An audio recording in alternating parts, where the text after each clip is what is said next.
take some food first, and let us prepare you some dried goods.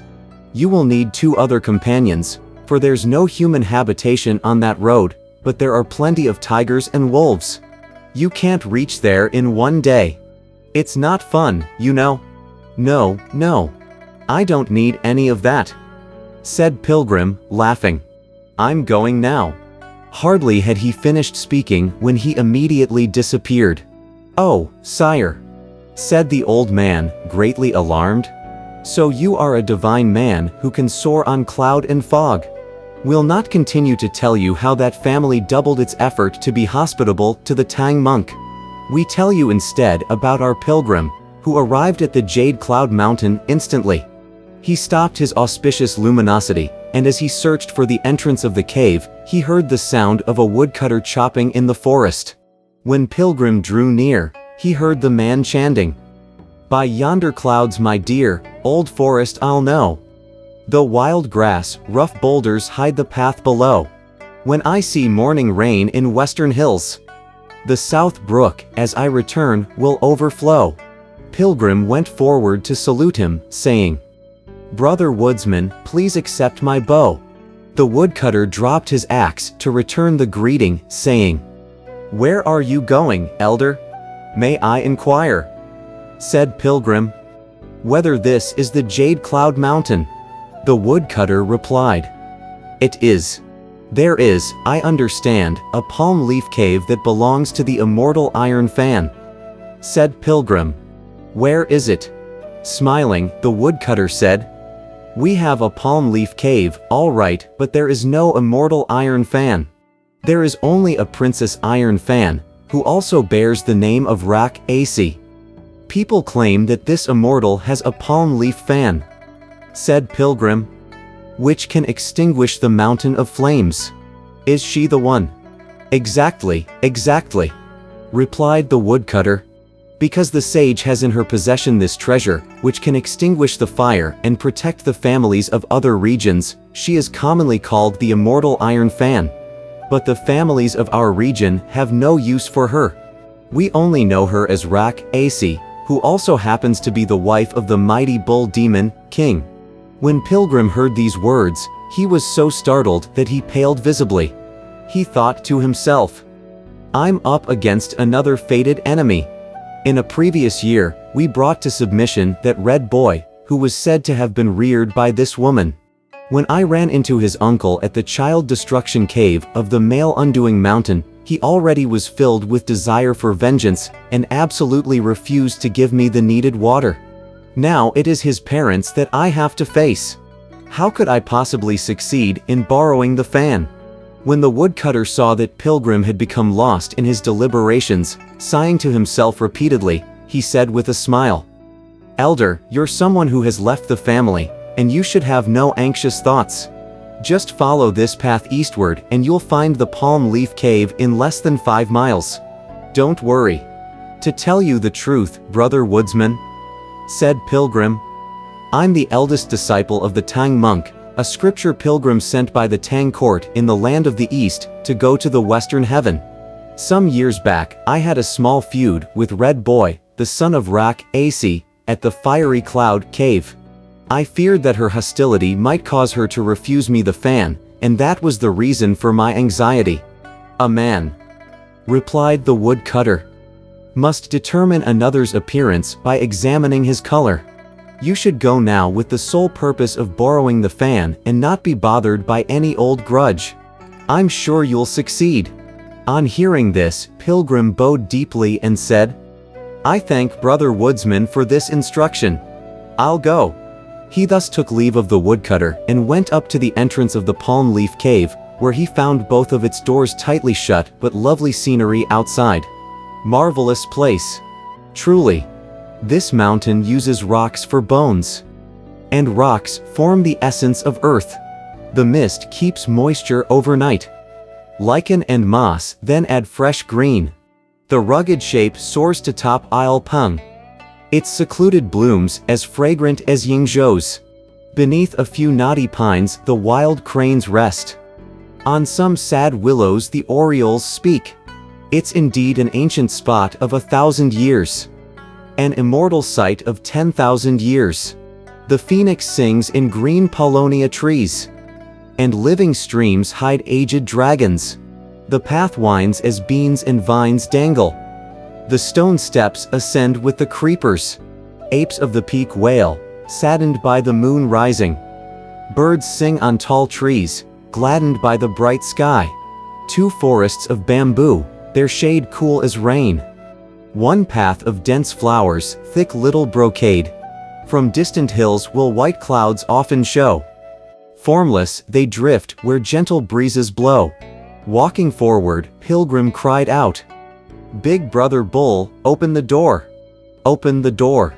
With a creak, the doors opened and out walked a young girl who had in her hands a flower basket and on her shoulder a little rake. Truly, she had no adornment but only rags on herself. Her spirit was full, for she had the mind of Tao. Pilgrim approached her with palms pressed together and said, "Little girl, please take the trouble of announcing me to your princess. I'm actually a monk journeying to acquire scriptures. It's hard for me to cross the mountain of flames on this road to the west, and I've come especially to borrow your palm leaf fan." The little girl said, "To which monastery are you attached, and what is your name? Tell me, and I'll announce you." "I'm a priest from the land of the east," replied Pilgrim. "And my name is Sun Wukong." The young girl turned around and went inside to kneel before Rak Asi, saying, "Madam, there is a priest outside our cave by the name of Sun Wukong, who has come from the land of the east. He wants to see you and ask to borrow the palm leaf fan, so that he may cross the mountain of flames." When that Rak Asi heard Sun Wukong, those three words, it was as if salt was added to a fire and oil was poured on flames. Billow-like redness swelled in her cheeks. Savage anger flared in her heart. "This wretched ape!" she cried. "So he's here today. Maids, bring out my armor and my weapons." She put on her armor at once, and holding two treasure swords of blue blade, she walked out of the cave. Pilgrim stepped aside to steal a glance at her and saw that she wrapped on her head a flower-patterned scarf, and wore a brocade priestly robe. A belt, two tiger tendons, bound her waist. Her silk skirt was slightly hitched up. Phoenix bill shoes, just 3 inches. Trousers with knee fringes of gold. Gripping treasure swords and shrieking she came, looking more fierce than the moon dame. As she walked out of the door, Rak Asi shouted, "Where's Sun Wukong?" Pilgrim went forward to meet her, bowing, and said, "Sister-in-law, old monkey's here to greet you." "Who's your sister-in-law?" hissed Rak Asi. "And who wants your greeting?" "The bull demon king of your household," replied Pilgrim. "And old monkey once formed a fraternal alliance. There were, in fact, 7 of us bond brothers. I understand that you, princess, are the consort proper of Big Brother Bull. Would I dare not address you as sister-in-law?" "Wretched ape," said Rak Asi. "If you have any regard for fraternal relations, then why did you ensnare my son?" Pretending not to know, Pilgrim asked, "Who's your son?" "He's the red boy," answered Rak Asi. "The great king holy child of the fiery cloud cave by the dried pine stream at the roaring mountain, who was brought down by you. I was just wondering where I could go to find you for vengeance, and you delivered yourself at the door. You think I would spare you?" Smiling as broadly as he could to try to placate her, Pilgrim said, "Sister-in-law, you haven't quite probed to the depth of the matter, and you've wrongly blamed old monkey. Your boy took my master captive and even wanted to steam or boil him. It was fortunate that the Bodhisattva Guanyin subdued him and rescued my master. Now he has become the boy skilled in wealth at the Bodhisattva's place. Having received from her the right fruit, he now undergoes neither birth nor death, and he experiences neither filth nor cleanliness. He shares the same age as heaven and earth, the same longevity as the sun and the moon. Instead of thanking old monkey for the kindness of preserving your son's life, you blame me. Is that fair? You smart-mouthed ape." said Rak Asi. Though my son was not killed, how could I ever get him back so that I could see him again? Smiling, Pilgrim said, if you want to see your boy, that's easy. Lend me your fan so that I can extinguish the fire. After I accompany my master across the mountain, I'll go at once to the Bodhisattva of South Sea, and bring him back for you to see, and I'll return your fan at the same time. Is there anything wrong with that? At that time, you can examine him thoroughly to see if there's any harm done to him. If there is, then you can rightfully blame me. But if you find him even more handsome than ever, then you should thank me indeed. Monkey devil! Cried Rak Asi. Stop wagging your tongue. Stretch out your head and let me hack you a few times with my sword. If you can endure the pain, I'll lend you the fan. If you can't, I'll send you to see King Yama right away. Folding his hands before him, Pilgrim walked forward and said, laughing, Sister-in-law, no need for further talk. Old Monkey will stretch out his bald head right now and you may hack me as many times as you please.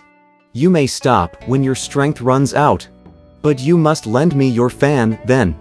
Without permitting further discussion, Rak Asi raised her hands and chopped at Pilgrim's head some 10 or 15 times. Our Pilgrim thought that it was all a game. Growing fearful, Rak Asi turned around and wanted to flee. Sister-in-law, said Pilgrim, where are you going? Lend it to me quickly. My treasure, said Rak Asi, is not to be lent lightly. In that case, said Pilgrim, have a taste of your brother-in-law's rod. Dear Monkey King.